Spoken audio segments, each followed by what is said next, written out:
여러분 반갑습니다. 황재원입니다. 자, 메가랜드에서 부동산 학개론을 강의하고 있는데요. 일단 33회, 34회죠. 여러분들 34회 공인중개사 시험에 도전하신 걸 진심으로 응원합니다.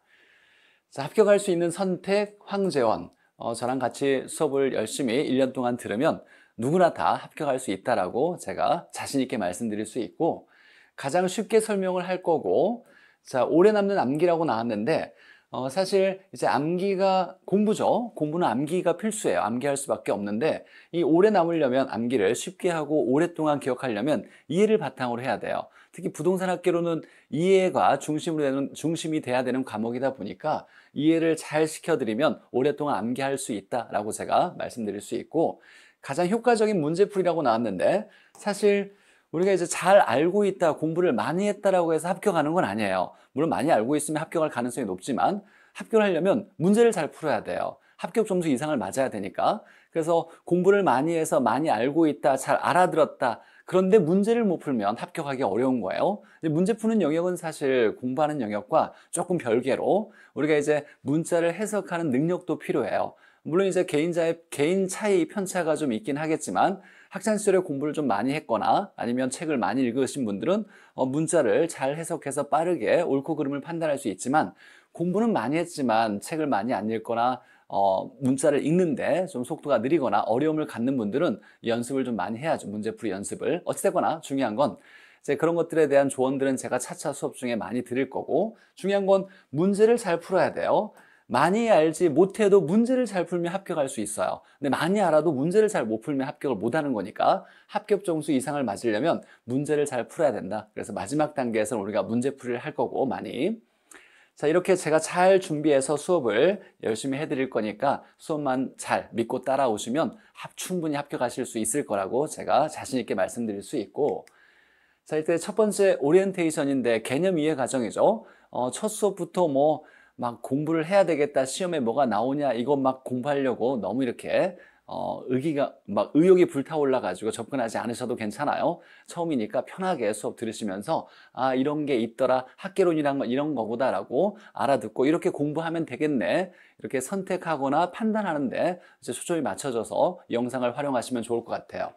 자, 부동산 학개론은 이렇게 공부하자라고 나왔는데, 첫 번째, 정확한 용어가 정리가 돼 있어야 돼요. 자, 부동산 학개론은 부동산과 관련된 학문을 부동산학이라 그래요. 자, 부동산 학문이라는 게 있는데, 부동산학의 개론이라고 나왔는데, 이 개론은 우리가 철학 개론, 심리학 개론, 건축학 개론이라고 개론이란 말을 많이 붙이죠, 학문에다가. 이 개론은 어떤 부분을 깊이 있게 파고들어서 심화된 거, 응용된 부분까지를 공부하는 게 아니라 전체적으로 이런 학문은 이런 거다라고 우리가 겉핥기식으로 기본적인 개념과 용어와 기본 원리만 딱 접근하는 것을 개론이라 그래요. 그래서 부동산학이라는 건 이런 거야 라고 전체를 소개해 주면서, 깊이는 없지만 넓은 범위에 기본적으로 전체적으로 우리가 개념들과 원리와 용어들을 정리하는 것을 개론이라고 그래요. 그래서 범위가 좀 넓은 특징이 있어요. 학창 시절에 내가 국영수 공부를 열심히 잘했다 그러면 부동산 학개론 공부하는 건 전혀 어렵지 않아요. 사실 수업만 따라오셔서 수업만 이해해도 충분히 합격 점수 이상 고득점을 맞을 수 있는 가능성이 높고, 물론 이제 학창 시절에 공부를 좀 덜 했다거나 책을 많이 못 읽었다라고 한다면 이제 열심히 또 공부를 해야죠. 선생님들이 가장 평균적인 얘기를 하지만 스스로 자신을 잘 판단할 수 있어야 돼. 이건 좀 말씀드리기 좀 어려운 부분이긴 하지만, 내 스스로 잘 나를 판단해서 내가 남들보다 좀 뒤처졌다, 학창시절에 공부도 좀 못했고 책도 많이 못 읽어서 문자 해석 능력도 좀 부족하다 그러면 절대적으로 공부량이 남들보다 좀 더 필요한 거예요. 그러면 남들은 수업만 듣고 해결했다라고 하더라도 본인은 좀 더 공부를 해야 할 필요가 있는 거예요. 자, 어찌됐거나 넓은 특징이 있어요. 그래서 다양한 용어가 등장하는데 수많은 용어와 개념들이 등장을 해요. 이 단어가 무슨 뜻인지, 이 용어와 개념들이 무슨 뜻인지를 이해를 해야만 나중에 이 용어와 개념을 바탕으로 해서 문제풀이가 이루어지는 거예요. 그래서 중요한 건 합격하려면 문제를 잘 풀어야 되니까 이 용어와 개념들을 알아야 이 지문이 무슨 뜻이고 자연스럽게 당연히 이렇게 되겠네라고 해석이 돼야 암기하지 않고도 우리가 충분히 시험을 준비할 수 있는 거니까, 개념과 용어 정리에 초점이 맞춰져 있고 모든 개념과 용어들을 그냥 이런 거다라고 당연히 알겠지라고 제가 넘어가진 않을 거예요. 무조건 다 처음부터 용어를 자세히 설명해 주면서 이 단어의 뜻은 이렇다, 이런 뜻이다라고 잘 설명해 드릴 거니까 수업을 잘 따라오시면 용어 개념들 잘 이해하는 데 어려움이 없을 거고. 자, 두 번째 이제 계산 문제가 있는데, 자, 계산 문제는 필수라고 나왔네요. 선택이 아니에요. 할까 말까 이렇게 선택하는 부분이 아니라 반드시 해야 돼요. 반드시. 자, 우리 학기론의 40문제 중에 한 과목당 40문제로 구성되어 있고 100점 만점으로 환산을 해요. 평균 60점 이상이 돼야 합격이고 1차 과정은 민법과 학기론 두 과목이 있어요. 여기서 좀 중요한 걸 잠깐 정리하자면 민법과 학기론 두 과목이 1차 과정인데 이 두 개를 합쳐서 평균 60점 넘어야 합격을 할 수 있어요. 근데 꽈락이라는 제도가 있어요. 40점 이상은 맞아야 돼요. 40점에서 하나 더 틀려서 37.5, 한 문제에 2.5점 배점이에요. 37.5를 맞으면 평균이 80점, 90점, 60점 넘더라도 무조건 불합격이에요. 그래서 40점은 넘어야 돼요. 자, 그러면 두 과목에서 우리가 두 과목 민법과 학계론에서 만약에 민법이 최저 점수를 맞았다라고 한다면 최저는 40점이죠. 꽈락은 면해야 되니까. 그러면 합격을 하려면 학계론, 부동산 학계론을 줄여서 학계론이라고 얘기를 할 건데 학계론은 80점을 맞으면 이거 두 개 합쳐서 이제 평균이 60점이 되겠죠. 평균 60점 합격이 될 건데 자, 그럼 80점을 맞아야 최고 점수는 하나 다른 건 80점을 맞아야 돼요. 85점, 90점 의미 없어요.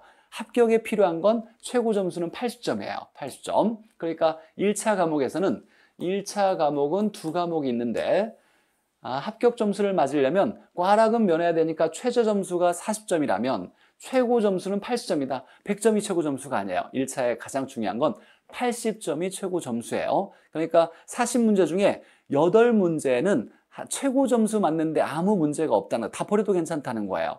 그래서 8문제는 버리고 32문제, 40문제 중에 32문제 맞으면 최고 점수다라는 거예요.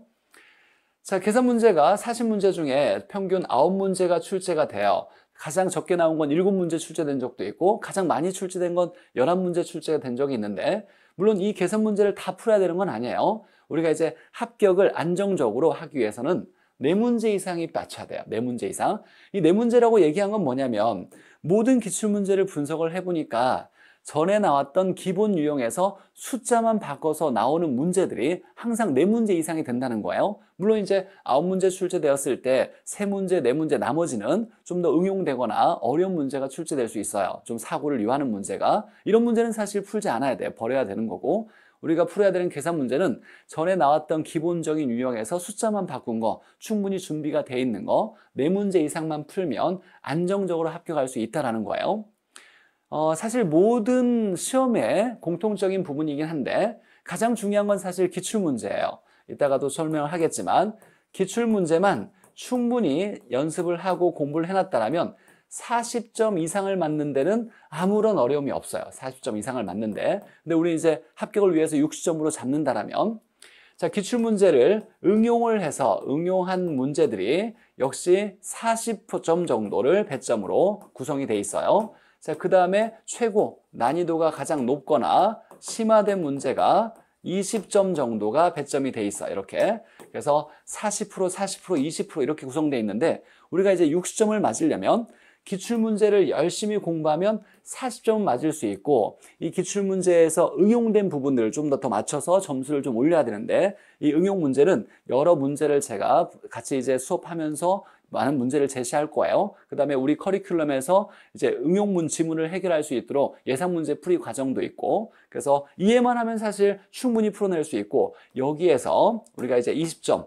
이 난이도는 버린다 하더라도 난이도가 높은 문제는 버리더라도 여기서 20점을 필요로 하는데 중요한 건 계산 문제는 이 9문제는 모두 다 난이도 중과 난이도 상에 배치되어 있어요. 이 계산 문제가. 그래서 이 중에서 4문제를 맞춰서 계산 문제를 4문제면 10점이죠. 그래서 응용된 지문, 기본적인 지문 10점 이상을 맞추고 계산 문제 4문제 10점을 맞추면 60점 이상 맞추는데 아무 어려움이 없어요. 그래서 커리큘럼대로만 잘 수업만 따라가면 기출문제에서 그대로 나오는 40점과 그 다음에 이걸 좀 응용해서 나오는 10점 정도의 지문 문제를 풀어내고, 이론 문제를 풀어내고, 계산 문제 4문제 이상을 맞춰놓으면 60점 이상 맞추는데 아무 어려움이 없고, 나머지 몇 개 찍어서 맞춘다라면 70점 이렇게 넘어갈 수 있는 거예요. 자, 그러나 이 기출문제를 풀어내는 게 또 만만치가 않아요. 그냥 쉽게 나오진 않겠죠. 공부를 충분히 해야만 기출문제를 풀어낼 수 있고, 우리가 이론 정리를 앞부분에서 이제 많이 할 건데, 이론 정리하는 건 기출문제를 풀어내기 위한 이론 과정이라고 생각하셔도 이게 뭐 부족함이 없어요. 기출문제가 가장 중요해요, 사실. 자, 어찌되거나 합격을 안정적으로, 우리가 1년 공부해서 도박해가지고 계산 문제 안 나올 거야. 물론 계산 문제에 좀 거부감이 있는 분이 분명 있을 거예요. 학창시절에 수학을 조금만 했다라면 전혀 어렵지 않게 이해하고 쉽게 풀어낼 수 있는데, 숫자에 굉장히 약하신 분들이 있어요. 이런 분들은 좀 더 노력을 하실 필요가 있는데, 가장 쉬운, 우리나라에서 가장 쉬운 계산 문제 풀이 방법을 제가 제시해 드릴 거예요. 제가 자신해요. 우리나라에서 가장 계산 문제를 쉽게 잘 풀어 드릴 거예요.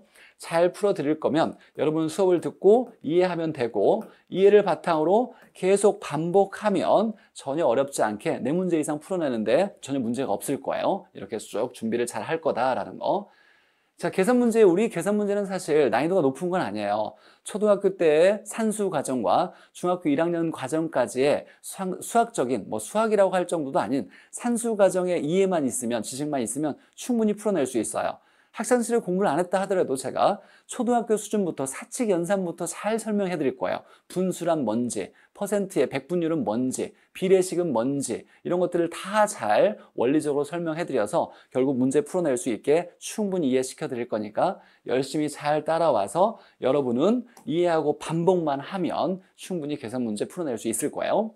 다시 한번 얘기하지만 계산 문제는 선택이 아니라 안정적인 합격을 위한 필수 과정이라는 거 꼭 명심하시길 바라고, 무조건 나 계산 문제 버릴 거야, 이런 사람들 안 돼요. 처음부터 좀 욕심을 내면서 잘 따라오면, 처음엔 좀 어려울 수는 있겠어요. 있을 수 있죠. 잘 따라오시면 나중에는 계산 문제는 그냥 보너스 문제가 되는 거야. 계산 문제는 한 번만 딱 정확히 풀어내면 더 공부할 게 없어요. 이제 틈날 때마다 한 번씩만 더 풀어봐서 감만 익힌다라면 그 뒤에 계속 풀어낼 수 있으니까 사실 점수 올리는데 굉장히 효율적인 부분이에요. 뿐만 아니라 출제 비중이 너무 높아요. 계산 문제 유형이 총 18가지가 있는데 18가지 중에 9문제가 출제된다는 건 2개 유형 중에 하나가 출제되는 거예요. 우리가 다른 공부의 이론은 많이 공부해도 한 5페이지를 공부해도 한 문제가 나올까 말까 한 유형들이 많아요. 이론 문제에서는. 근데 계산 문제는 2개 유형 중에 하나가 출제되니까 출제 비중도 굉장히 높은 거예요. 그래서 어렵지 않게, 이제 물론 수학적으로 좀 거부감이 있는 분이 있겠지만 이런 걸 일단 편견을 버리고 충분히 선생님과 같이 수업을 들으면 누구나 다 할 수 있다고 생각하시면서 열심히 노력해야 되겠다, 이렇게 마음을 좀 가졌으면 좋겠어요.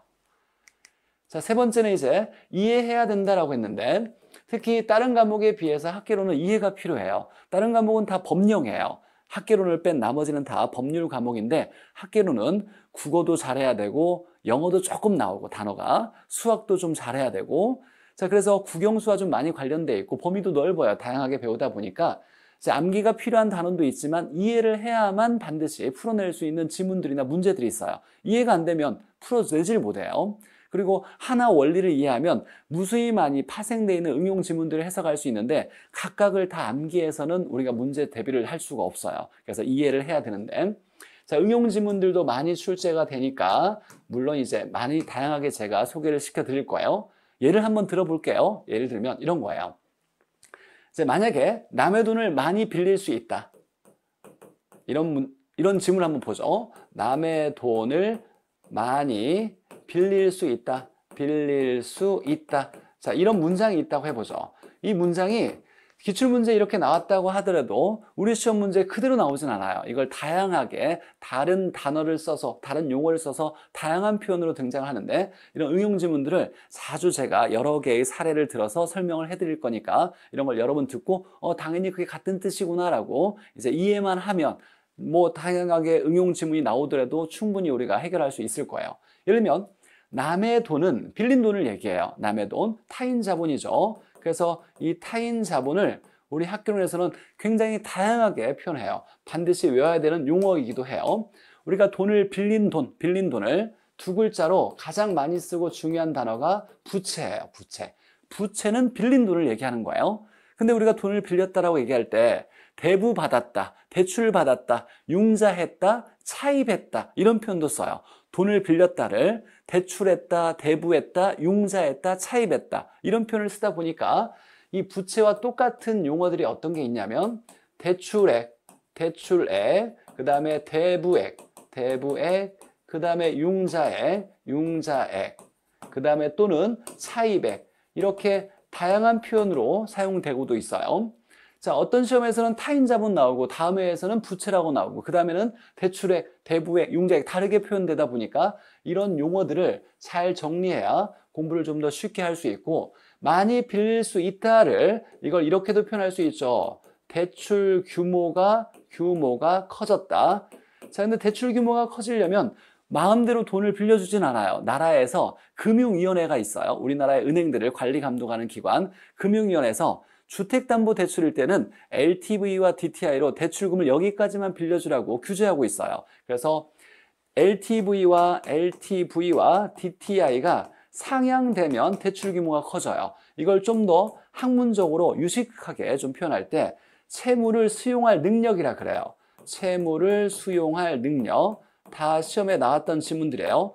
빚을 안을 수 있는 능력이 향상되었다, 높아졌다 이렇게도 얘기하고 향상되었다는 표현을 높인다를 재고했다라고 해요. 어이의 어이. 이 재고는 다시 생각한다라는 거고 이건 우리 학교에서 등장하는 단어가 아니고 이 재고는 높인다, 향상시킨다 이걸 얘기하는 거예요. 그래서 하나의 지문이 굉장히 다양하게 표현돼요. 이런 것들을 일일이 다 외울 수가 없어요. 그래서 야 남의 돈이라는 건 빌린 돈이고 이런 단어들이 똑같다라는 걸 알고 있어야 되고 많이 빌릴 수 있다라는 건 대출 규모가 커져서 LTV, DTI와 관련됐다라는 것도 이해해야 되고 자 이걸 우리가 채무를 안을 수 있는 능력이 향상됐다 이게 같은 말이 재고됐다, 재고된다 이렇게 표현될 수 있어요. 자 그러다 보니까 학개론을 좀 어려워하는 사람들은 과거에 좀 책을 좀 덜 읽어서 이제 문제를 해석하는 능력이 좀 떨어지는 분들이 학개론이 좀 많이 어렵다라고 하는데 이런 것들은 선생님들이 잘 수업 중에 설명을 해줄 거니까 수업을 잘 듣고 들으면서 이해되는 것과 이해 안 되는 것들은 좀 체크해놓고 집에서 복습 정리하면서 내 걸로 만드는 과정이 좀 필요해요. 이런 것들을 다 충분히 제가 자세히 설명해 드릴 거니까 수업만 잘 들으면 충분히 해결할 수 있을 거예요. 잘할 수 있을 거예요. 다른 과목에 비해서 민법이나 학개론이나 공법 같은 과목은 범위가 좀 많아요. 넓고 내용이 많아요. 근데 시간 배분은 다 모든 과목이 똑같이 돼 있다 보니까 학개론은 사실 수업만으로 모든 것들을 많이 설명해 주기에 시간이 좀 모자란 편이에요. 그래서 따로 수업 중에 잡담은 많이 하지 않을 편이에요. 잡담 많이 하지 않고 제가 모든 시간을 여러분들이 잘 이해할 수 있는 시간으로 이해할 수 있게끔 많이 준비해서 자세히 설명해 주는 걸로 제가 많은 시간을 투자할 거니까 그렇게 잘 믿고 따라와 주시면 좋겠고 정확한 이해를 한다라면 이제 어떤 내용을 하나를 각각 구석구석마다 이제 하나씩마다 개별적으로 암기하면 공부한 것 같아요. 느낌이 안 것 같아요. 근데 하루나 이틀만 지나도 싹 사라져요. 그럼 다시 또 공부해야 돼요. 또 암기하고 앞글자 따서 암기하면 공부한 것 같지만 또 2, 3일 지나면 또 사라져요. 이렇게 공부하는 건 비효율적이에요.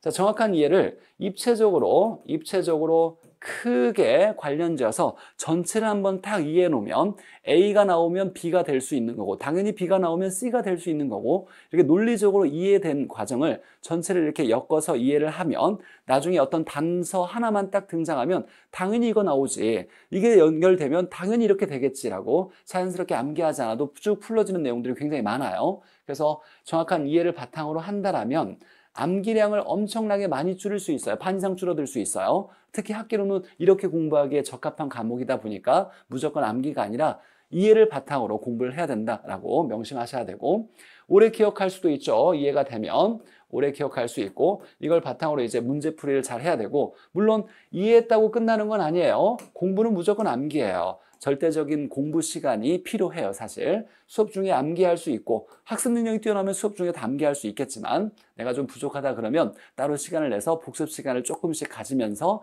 공부했던 거 수업 중에 공부했던 걸 암기하면 충분히 오랫동안 효율적으로 공부할 수 있을 거예요. 과목이 6과목인데 과목들이 만만치가 않아요. 다 뭐 평균 60점이라고 해서 좀 쉽게 생각할 수 있지만 겁을 들이는 건 아니고 60점이니까 뭐 공부하면 되겠지라고 처음에 이제 좀 가벼운 마음으로 접근을 했을 수 있겠지만 막상 공부를 해보면 어려운 내용들이 많이 등장해요. 동차로 준비한다는 건 이 공부할 양이 너무 많다 보니까 학개론을 좀 더 효율적으로 이렇게 이해를 바탕으로 공부하면 다른 과목에 좀 더 어려운 거. 민법은 사실 이제 법과 관련된 내용에서 가장 법의 기본이 민법이죠. 내용이 좀 어렵게 느껴질 수 있어요, 처음에. 학개론보다는 사실 입문할 때 진입 장벽이 좀 높은 게 민법이기도 해요. 민법이 처음에 좀 거부감이 많이 들 거예요. 이게 무슨 프랑스어인지 러시아어인지 잘 못 알아들을 거예요.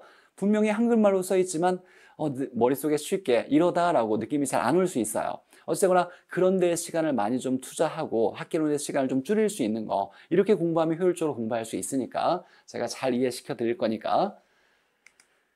자, 우리 이제 1년 커리큘럼을 잠깐 좀 살펴보면 11월, 12월 달에는 개념 완성. 자, 우리가 지금 이제 영상으로 보고 있는 건 개념 이해 단계예요.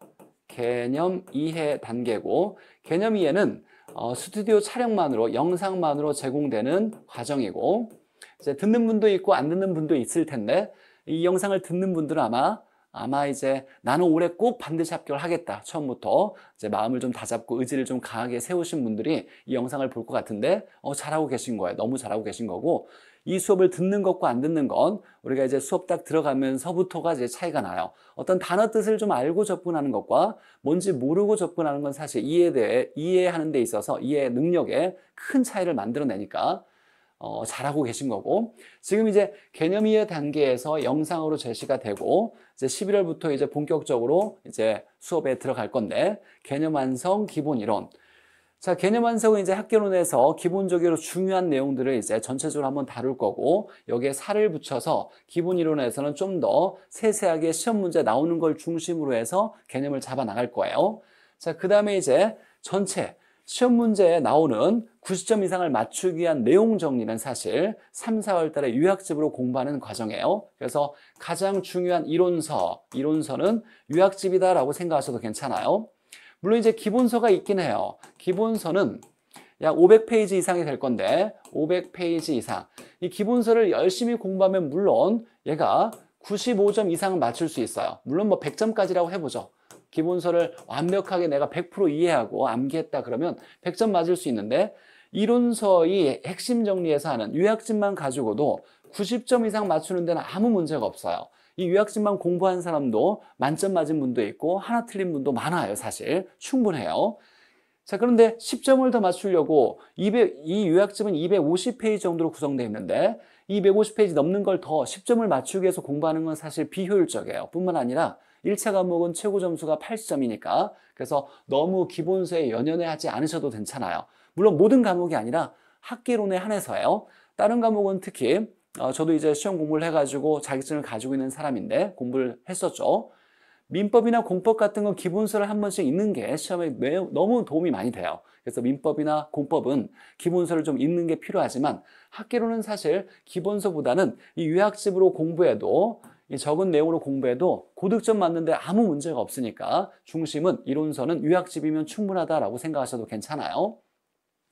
자, 이렇게 이론 정리를 한번 간단히 하고 여기에 시험에 출제되는 내용만을 중심으로 해서 기본 이론에서 한 번 더 정리하고, 그 다음에 시험에 나오는 모든 이론을 자세히 정리하는 유학집으로 공부를 할 거고, 자, 이론 정리를 이렇게 공부한 이유는 사실 우리가 학문 연구하기 위해서 공부하는 게 아니라 합격을 하기 위한 거죠.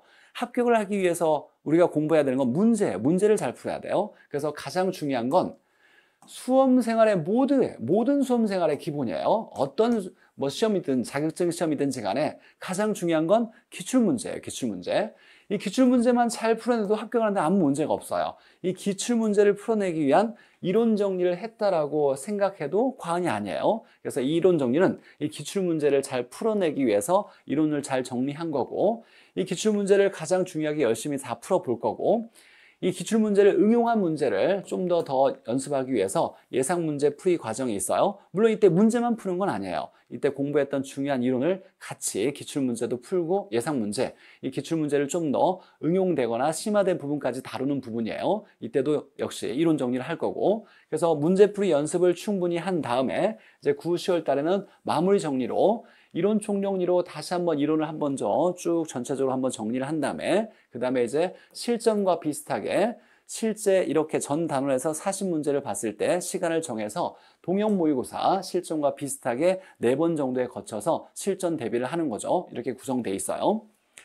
자, 그래서 이 11월, 12월, 1, 2월 달에는 사실 가장 중요하고 기본적으로 시험에 나오는 것들만 공부할 건데 제 수업은 스마트 학개론이라고 해서 스마트 학개론, 제가 스마트하다고 생각해서 스마트 이름으로 지었어요. 자, 스마트 학개론은 부교재로 공부를 하게 될 거예요. 자, 그래서 스마트 학개론 부교재가 있는데 이렇게 이제 한 테마마다 한 55테마로 55개로 정도로 구성되어 있고 한 테마당 한 페이지 정도 이렇게 가장 압축된 내용으로 시험 문제 나오는 내용만 압축된 걸로 다시 공부를 할 거예요. 그래서 11월부터 11월, 12월, 1월달, 2월달은 이렇게 스마트 학개론 부교재로 공부하게 될 거라는 거 구입을 좀 하실 필요가 있을 거예요. 근데 이걸 사서 시험 볼 때까지 계속 짧은 시간에 반복해서 공부할 거예요. 한 페이지가 한 100페이지 정도 넘어갈 건데 우리가 이제 시험에 필요한 가장 핵심적이고 중요한 내용은 여기에 다 들어가 있어요. 내용이 있고 그 다음에 이 내용과 관련된 우리 시험 문제에 최근에 나왔던 기출문제, 가장 중요한 기출문제를 여기다 지문을 문제로 제가 엮어놨어요. 가장 기본적인 것들을. 그래서 이걸로 11월, 12월, 1, 2월 달 공부하게 될 거라는 거, 스마트 학개론 부교재로. 자, 그리고 3, 4월 달부터 요약집으로 전체 정리하고, 자, 그리고 이제 수업 중에 암기 코드가 있을 건데 제가 수업 중에 설명을 충분히 하고 이해가 된 다음에 이해된 걸 이렇게 암기하면 효율적으로 오랫동안 기억할 수 있게 암기 코드를 다 만들어 놨어요. 그래서 암기 코드가 머릿속에 싹 잘 들어가서 쉽게 암기할 수 있도록 거부감 없이 앞글자만 따서 이렇게 암기 코드를 만든 건 아니에요. 이해시켜 드리고 이해한 걸 바탕으로 이렇게 암기하면 오랫동안 기억될 수 있도록 암기 코드를 계속 수업 중에 설명해 줄 거고 3, 4월 달쯤 가면 우리가 공부를 전체 했을 때 암기 코드 다 수업 중에 설명했던 것들을 쭉 정리한 파일을 제가 제시해 드릴 거니까 이 암기 코드를 가지고 여러 개 출력해서 화장실에도 놓고 책상 앞에도 놓고 뭐 식탁 앞에도 놓고 침대 옆에도 놓고 심심할 때마다 쭉 한 번씩 가볍게 읽어보면 처음부터 끝까지 공부했던 것들이 쭉 머릿속에 체계를 잡히면서 전체를 이해하는 데 크게 도움이 될 거예요. 그래서 암기 코드를 활용을 할 거라는 거. 저에 대해서 좀 궁금하면 메달TV라고 있어요. 메가랜드의 유튜브가 메가랜드를 달리는 사람들이라고 해서 메달TV가 있는데 메달TV의 PD님께서 하나 만들어주신 영상인데 저에 대한 내용들이 좀 재밌는 내용이 많이 들어가 있으니까 좀 보시면 아 이런 사람이구나 라고 좀 알아보실 수 있을 거예요. 그래서 한번 좀 들려주셔서 뭐 응원 댓글도 좀 적어주시면 감사하겠어요. 자, 그리고 이제 밴드에 제가 밴드를 하나 운영하는데 학개론의 정석 황재원 이렇게 네이버 밴드를 검색하시면 이게 밴드가 있을 거예요. 약 한 6,000명 정도 만든 지 한 2년 정도 지났는데 2년 정도에 좀 많이 사람들이 왔어요. 가장 빠르게 인원수가 좀 늘기도 했는데 6,000명 정도 지금 구성원들이 있는데 자, 이 밴드를 활용하시면 공부하는 데 도움이 많이 될 거예요. 1월 달부터는 매일 2문제씩 기출문제를 올려드릴 거예요. 수업에서 배웠던 내용을 가장 기본적인 기출문제부터 제가 관련 지어서 매일 올려드리면 아침에 짬내서 화장실에 일어나서 가셨을 때나 뭐 지하철 타고 오실 때나 아니면 뭘 좀 여유가 있을 때 잠깐 정도 밴드에 들어가셔서 기출문제 2문제를 쭉 읽어보고 풀어보고 틀리면 다시 한번 이제 검토해서 내가 잘못 생각했던 것들을 한번 수정하고 매일 기출문제를 이렇게 다루면 공부하는데 크게 도움 될 거고 그 다음에 이제 필요한 더 보충 자료 같은 것도 밴드에 제가 올려드릴 거고 그리고 이제 계획이 되어 있긴 한데 아직 구체적인 계획은 잡히지 않았지만 초창기부터 한 달에 한 2번 이상 정도 토요일 날 소통할 수 있는 창구를 라이브 방송으로 제가 이제 밴드를 통해서 영상으로 제공해 드릴 예정이에요. 어려운 단원들이나 또는 좀 여러분들이 공부하기에 수업 중으로 해결되지 않은 부분들 이미 제가 다 알고 있어요. 어떤 부분을 어려워하고 수업 중에 충분히 잘 설명해 줬는데도 불구하고 물론 이제 많은 분들이 이해되지만 좀 부족한 부분들을 어려워할 수 있는 부분들을 제가 충분히 따로 라이브 강의를 통해서 따로 보충 설명을 또 해드리는 시간을 가질 수 있을 거니까 이 밴드에 가입하셔서 활용하시면 도움이 많이 될 거예요.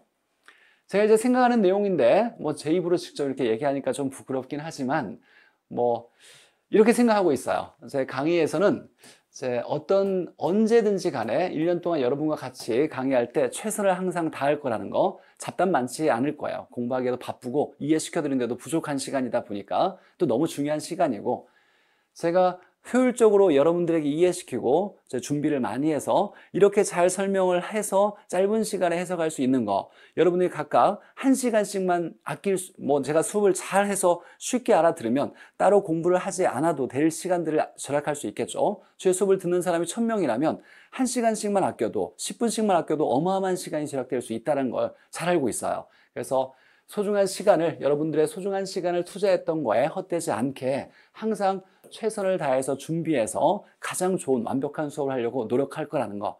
물론 이제 완벽하다는 건 좀 자만일 수 있겠지만 그걸 향해서 제가 항상 노력할 거라는 건 제가 꼭 약속드릴 수 있어요. 한번 찾아가셔서 한번 보시면 재밌는 얘기도 많이 있을 거예요. 자, 첫 수업은 이렇게 오리엔테이션을 잠깐 받고 두 번째 시간부터는 이제 개념2의 수업을 들어가기 전에 목차가 사실 중요하니까 학개론이 어떻게 구성되어 있는지를 한번 좀 살펴보는 시간을 두 번째 시간으로 가질까 생각 중입니다. 잠깐 쉬었다가 다시 찾아뵙도록 할게요. 고생하셨습니다.